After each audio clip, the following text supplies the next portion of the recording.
you guys know we are about to demo QuickBooks Online.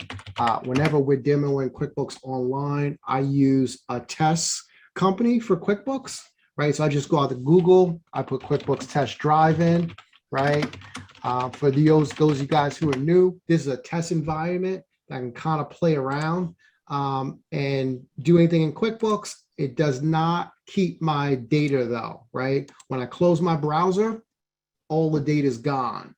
So I'm going to this test environment because I want to show you guys and demo some things to you of how you guys should be thinking about decreasing your time on QuickBooks Online.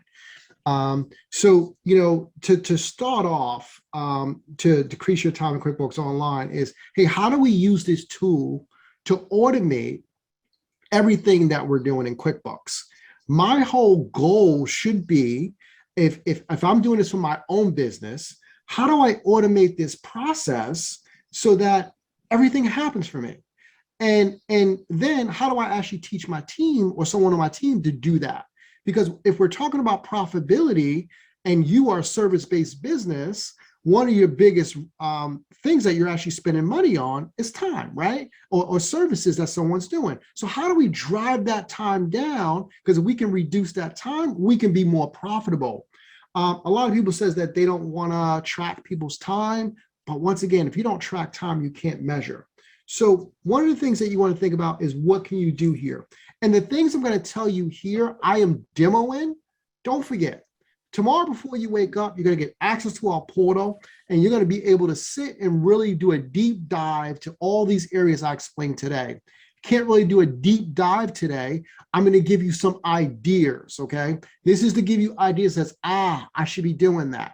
And then when you get access to the portal, which is going to be tomorrow, you'll have access all the way to December 31st, early Christmas gift I'm going to give you. Going to let you have it all the way to the new year, that you'll be able to go in there, play, watch all the videos that I'm going to talk about today. And if you want to keep it, you can keep it. If not, you'll be done by December 31st and you'll know what you need to do in QuickBooks. So how do I decrease my time in QuickBooks Online? Number one, I want to be able to use reoccurring transactions. Okay, what are reoccurring transactions? These are things that I can actually set up in QuickBooks that automatically compose into QuickBooks so that when it happens, I don't have to do it manually. Example, I have a credit card. I put on my credit card every single month, I have subscription to Audible. I don't know if anybody has an Audible subscription, but I told you I'm a professional development junkie, right? So I listen to audiobooks. Audible costs $12.99 a month, right? If I don't actually put that into QuickBooks, then it's going to come through my bank fees and I'm going to have to add it. Well, if I set it up as a memorized transaction, then that transaction is going to automatically go into QuickBooks.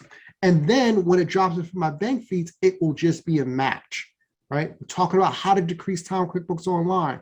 So I want to use memorized transactions to do that, right?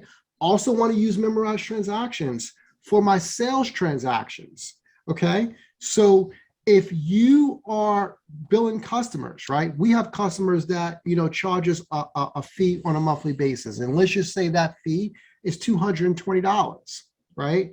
I can actually create an invoice, right? In QuickBooks.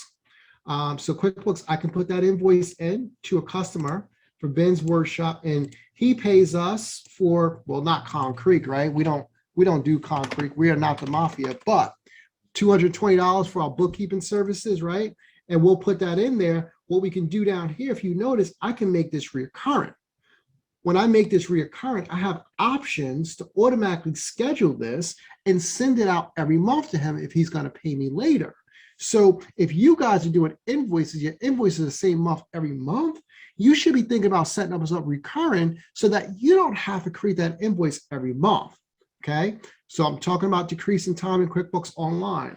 So you want to actually create those invoices. Don't worry. The guys who's the beginners that said they've 1 to 2 years, like, you're going too fast right now. Don't worry. I'm just giving you ideas. You're going to be able to go into the portal tomorrow. You're going to be able to look at this again, and then you're going to be able to go to those specific areas of what I'm talking about and learn more about them and really support your learning. So the invoices are in here. Also, what you have is a sales receipt, right? What is a sales receipt? It's a charge. This is people drive me crazy with this. I'm going to say this and people may get upset with me, but people says, oh, QuickBooks charges for credit card processing is so high. I don't want to use them. Right. And you don't have to use them. You can use another credit card processing company. I don't get a commission from QuickBooks for doing this. Let me just disclose that right now, right? But what you guys are doing is that you're doing it in another system. And that means someone has to do it manually. And they're doing it manually, it's costing you a charge. So if QuickBooks charge you X, you need to make sure the charge that you're going to do this manually for and what you're going to pay that person is going to be less than the processing fee for QuickBooks. Like it says, oh, I don't use QuickBooks because they charge you high. But the automation is what you're really paying for. So if I can actually put a sales receipt in to Amy's Bird Sanctuary and charge her $300, and I have credit card processing or payment set up in QuickBooks, guess what? I can make this recurring, and every single month it hits her bank account. I don't have to bill her. It just happens every month. And guess what happens? When I'm sleeping, I'm getting deposits. And some of you guys are like, oh, I don't want to do it because I don't want to pay the convenience fee. But then you're going to another terminal, you're calling the person, you're taking their credit card over the phone. No, this is it's probably 2022, and you guys are still living like it's the Flintstones era. I think I had too much wine tonight, Sylvia. The Flintstones, I'm bugging out right now. But it's just so true, right? Why do we do that stuff to ourselves? We go and says, oh, we got to spend this additional time to do it to save $1. But it's costing you $15 minimum wage in New York to pay somebody. It just doesn't add up, doesn't make sense. So I want to make those sales receipts to be reoccurring. And then what also I want to do is bank feeds, right? I have a client to this day who still doesn't use bank feeds. You should be using bank feeds to automatically have your information populated.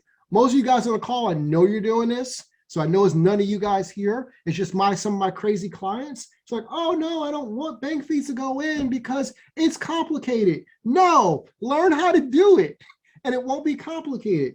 The thing that's great about bank feeds, the transactions that's here, but what's even better about bank feeds is when you use rules, right?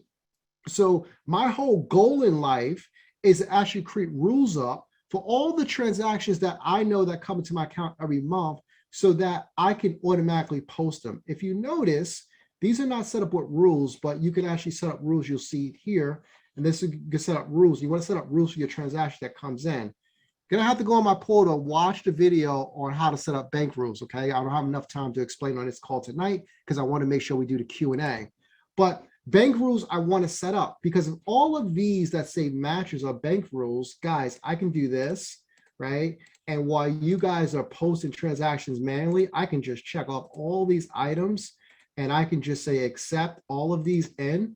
And technically what I'm doing is trying to clean out this so all my transactions are posted. So if I check off all the ones that have matches that I know that they're actually right or been connected through a rule and I accept that, it decreased the amount of time that I'm working on QuickBooks. So what am I talking about? Use bank feeds. And the last thing, apps. You want to basically be able to connect your apps. If you use bill.com, if you have another software that integrates, right? You see this apps down here. You want to see if the app store integrates with that software. If it integrates, you want to see what integrates with imports. Because if I have another system that I'm using and I can connect an app, it's going to decrease my time. So quickly summary, I went really fast here, but you guys can pick this up in the portal to get all the training you want. Memorize transactions, let's use them as much as possible. Sales receipts, let's set those up. Use QuickBooks payments if it's not going to cost you an arm and leg and you don't feel like QuickBooks is burning you. Use your invoices in QuickBooks. Credit card charges, set those up as reoccurring. Use rules and bank feeds and connect any apps. If you guys do that, you'll begin to decrease your time in QuickBooks Online.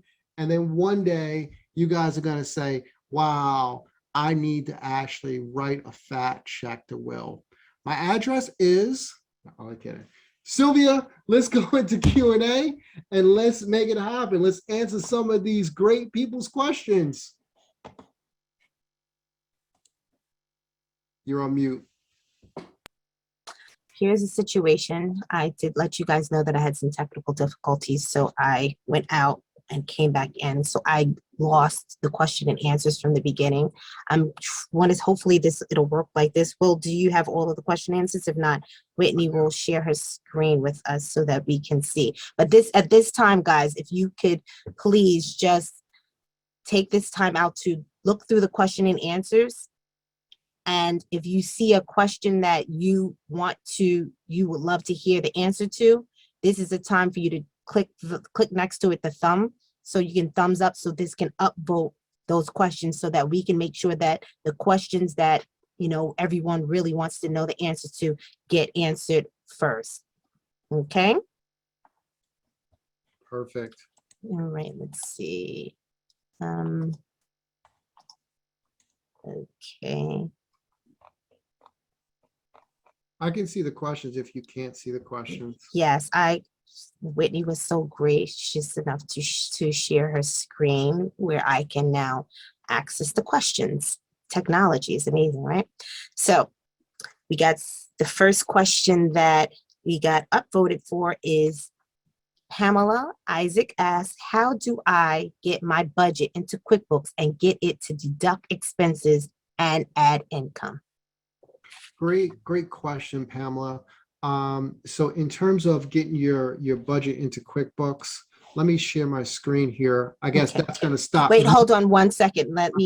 While we're doing this, let me just copy these questions, the ones that's here, and that way I can ask them as they.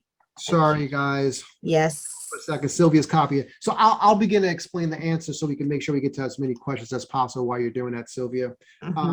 So in terms of the budget, I'm going to show you how to actually put that into QuickBooks. So with the budget, you're putting a budget in, and then you're going to just deduct your regular expenses through QuickBooks like you normally will. I'll show you how to put a budget in, all the expenses into that budget, and where that goes in the screen. As soon as Sylvia gets her questions copied over. I don't even know how you guys shared your screen because I don't see the questions that you're copying. I just see a Zoom. All right, I'm good. So we're good. You can move on, Will. Okay, so let me share my screen here. So here is QuickBooks screen. So for you guys here who's actually looking to put a budget in QuickBooks, you'll notice under tools, you have this budgeting tool. When you go into this budgeting tool in QuickBooks, you'll have this QuickBooks says add a budget. You just click on that box there. You just need to give your budget a name. So maybe you're working on a 2022 budget. That's going to be fine.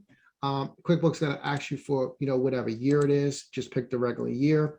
And how do you want to do your budget? You want to do it monthly, you want to do it quarterly, you want to do it yearly, depending on how much detail you want to go into. I suggest you do a budget monthly and you track monthly budgets versus actual every single month. Maybe you guys think I'm OD and we shouldn't look at it on a monthly basis. You do have quarterly, yearly if you don't want to put monthly data in. You also have this ability to subdivide. What does this mean? I can do budgets by customers. What does that mean? If I have a project for a customer and I know the revenues for the customer is going to be 50,000 and we're going to have expenses of 30,000, I can do it by customer. I'm not going to subdivide for right now. I will just actually leave it as this. What you should know, if you turn classes on and you turn locations on, you can also do budgets by classes and locations. So all I need to actually do when I actually go in and put that amount in, QuickBooks, I'm going to hit next here. When I hit next on the bottom, QuickBooks open up these line items. These accounts over here is your chart of accounts, right? So these are basically just showing you all your P&L accounts, right? Your income and expense accounts. You can just drop in, what those budgets are, and then you can just copy over. You can see more of this when you guys get in the portal, how to actually put a budget in, but that's how you get there. Just put all your income in. You go down to your expense section, put your expenses in, and then you will hit save. And once you do that, your budget's actually in QuickBooks.